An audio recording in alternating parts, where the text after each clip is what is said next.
Sarangpur English દારૂ પ્રકરણમાં wanted Rajasthani bootlegger ઝડપી પાડ્યો હતો.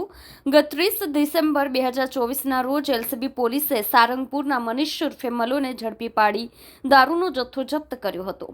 અંતે દારૂ આપનાર રાજસ્થાનના ઇસમની પણ પોલીસે ધરપકડ કરી હતી.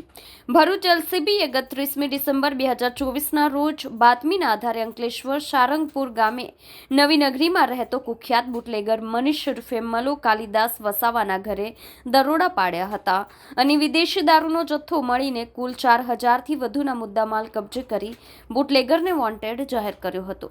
આ પ્રોહિબિશન એક્ટના ગુનામાં સંડોવાયેલ રાજસ્થાનના બાડમેર જિલ્લાના સેડવા ગામમાં રહેતો જગદીશ બાબુલાલ કોલસા રામ બિશ્નોઈને જીઆઈડીસી પોલીસે ઝડપી પાડી તેની વિરુદ્ધ કાયદેસરની કાર્યવાહી હાથ ધરી છે.